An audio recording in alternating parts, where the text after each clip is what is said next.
কিভাবে আমরা HTML এ body ট্যাগে টেক্সটের বিভিন্ন ট্যাগ যেমন হেডিং ট্যাগ এবং প্যারাগ্রাফ ট্যাগ ব্যবহার করতে পারি। আমাদের ভিডিওটি দেখার জন্য আপনাকে ধন্যবাদ। হ্যালো বন্ধুরা, স্বাগতম আমাদের ইউটিউব চ্যানেল কোড সাগরে।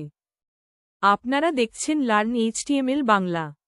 এই ভিডিও টিউটোরিয়ালে আমরা দেখব HTML এর ভিতরে কোন কোন ট্যাগস এর ফরম্যাটিং এর আলাদা আলাদা ট্যাগস আসে। আপনারা জানেন যদি আমরা নর্মাল বুক পড়ি ওইটার ভিতরে কিছু জিনিস হেডিংস হয়, প্যারাগ্রাফ হয়, কিছু জিনিস বোল্ড হয়, আবার কিছু অ্যাটালিক হয়, কিছু টেক্সট এর ফরম্যাটিং এ স্ট্রাইক থ্রু হয়। এইসব আমরা এই ভিডিওতে দেখব। এটার ভিডিওর ভিতর আমরা দেখব HTML টেক্সট ফরম্যাটিং ট্যাগস, কিছু হেডিংস এর ট্যাগস আছে, প্যারাগ্রাফস ট্যাগ আছে, বোল্ড ট্যাগ আছে, অ্যাটালিক ট্যাগ আছে, আন্ডারলাইন ট্যাগ আছে এবং স্ট্রাইক থ্রু ট্যাগ আছে। This is it. আমাদের কাছে আলাদা আলাদা ট্যাগস আছে। ট্যাগস এর ফরম্যাটিং এর জন্য এই সবগুলা আমরা এই ভিডিওতে দেখব। তো এখানে সবথেকে প্রথমে শুরু করি আমরা heading tag. Heading tag HTML এর ভিতরে 6 ধরনের আলাদা আলাদা হেডিং আছে। তো সবচেয়ে বড় হেডিং যা হলো H1, যেমন আমি এখানে লিখে দিয়েছি হ্যালো ওয়ার্ল্ড।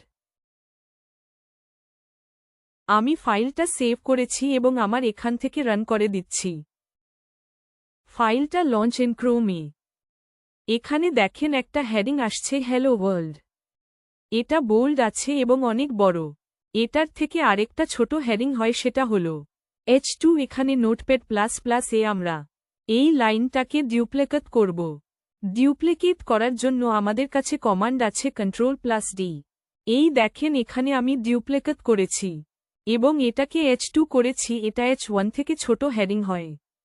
এটা সেভ করেছি এবং আমাদের ব্রাউজারে এসেছি এবং এখানে রিফ্রেশ করেছি, দেখেন H1 থেকে ছোট H2। এরকম আমাদের কাছে 6 ধরনের হেডিং আছে। আমি এই লাইনটাকে 2-3 বার ডিউপ্লিকেট করি। আমি এই লাইনটাকে এখানে আলাদা আলাদা 3, 4, 5, 6 এখানে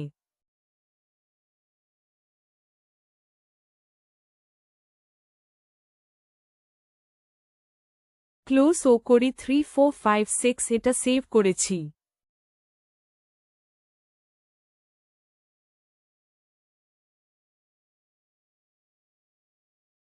এবং আমাদের ব্রাউজারের স্ক্রিনে এসে রিফ্রেশ করেছি। তো দেখেন আলাদা আলাদা 6 ধরনের হেডিং আইসা পড়ছে। H6 যেটা ওইটা সবথেকে ছোট, ওইটা থেকে বড় H5, এটা থেকে বড় H4, এটা থেকে বড় H3।